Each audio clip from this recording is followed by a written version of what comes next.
Assalamualaikum warahmatullahi wabarakatuh.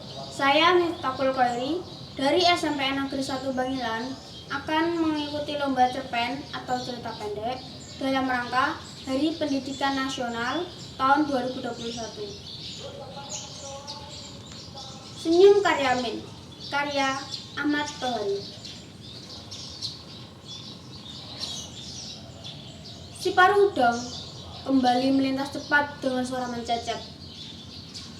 Karyamin tak lagi membencinya karena sadar burung yang demikian sibuk pasti sedang mencari makan untuk anak-anaknya dalam sarang, entah di mana. Karyamin membayangkan anak-anak si paruh udang sedang meringkuk lemah dalam sarang yang dibangun dalam tanah di sebelah tebing yang terlindung. Angin kembali bertiup, daun-daun jati berterbangan, dan beberapa di antaranya jatuh ke permukaan sungai. Daun-daun itu selalu saja bergerak menentang arus karena dorongan angin. "Jadi kamu sungguh tak mau makan, Min?"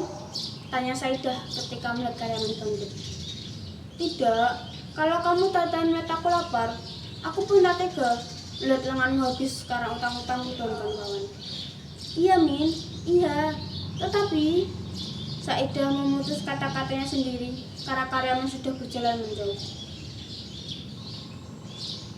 Tetapi Saidah masih sempat melihat Karyamin menolehkan kepalanya sambil tersenyum, sambil menelan ludah berulang-ulang.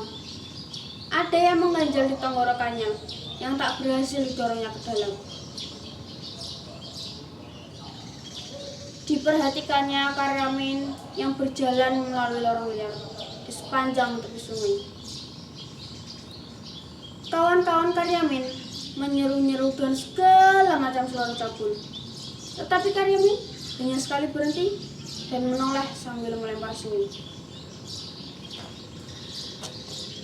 Sebelum naik meninggalkan pelataran sungai, mata Karyamin menangkap sesuatu yang bergerak pada sebuah ranting yang menggantung di atas air. "Oh, si paruh udang." Punggung biru mengkilap, dadanya putih bersih, dan paruh merah sabar. Tiba-tiba burung itu menukik menyambar ikan kepala timah sehingga air berkecipak. Dengan mangsa di paruhnya, burung itu melesat melintas para pencari batu, naik menghindari rumput gelangan, dan lenyap di balik gerumbul pandan. Ada rasa iri di hati Karyamin terhadap si paruh udang, tetapi dia hanya bisa tersenyum sambil melihat dua keranjangnya yang kosong. Sesungguhnya Karyamin tidak tahu betul mengapa dia harus pulang. Di rumahnya tak ada sesuatu untuk mengusir suara keruyuk dari lambungnya. Istrinya juga tak perlu dikhawatirkan. Oh iya, Karyamin ingat bahwa istrinya memang layak dijadikan alasan untuk pulang. Semalaman, istrinya tak bisa tidur lantaran bisul di puncak pantatnya. Oleh karena itu, apa salahnya bila aku pulang untuk menemani istriku yang meriang? Karyamin mencoba berjalan lebih cepat, meskipun kadang secara tiba-tiba banyak kunang-kunang menyerbu ke dalam rongga matanya. Setelah melintasi titian, Karyamin melihat butir buah jambu yang masak. Dia ingin memungutnya, tetapi urung, karena pada buah itu terlihat jelas bekas gigitan kampret. Dilihatnya juga buah salak berceceran di sekitar pohonnya. Karyamin memungut sebuah, digigit, lalu dilemparkannya jauh-jauh. Lidahnya seakan terkena air tuba oleh rasa buah salak yang masih mentah. Dan Karyamin terus berjalan. Telinganya mendenging ketika Karyamin harus menempuh sebuah tanjakan. Tetapi tak mengapa, karena di balik tanjakan itulah rumahnya. Sebelum habis mendaki tanjakan, Karyamin mendadak berhenti. Dia melihat dua buah sepeda jengki diparkir di halaman rumahnya. Dingin dalam telinganya terdengar semakin nyaring. Kunang-kunang di matanya pun semakin penyok. Maka Karyamin sungguh-sungguh berhenti dan termangu. Dibayangkannya istrinya yang sedang sakit harus menghadapi 2 penagih bank harian.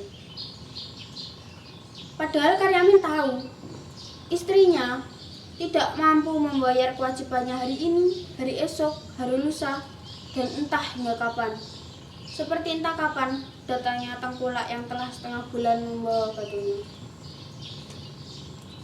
Masih dengan 1000 kunang-kunang di matanya, Karyamin mulai berpikir, apa perlunya dia pulang? Dia merasa pasti tak bisa menolong keadaan.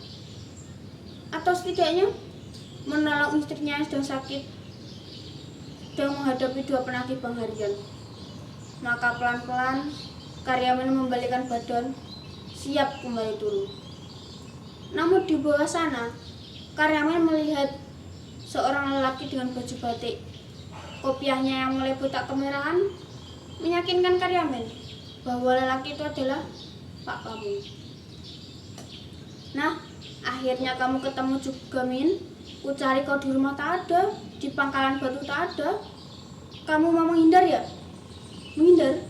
Ya, kamu memang beling, Min.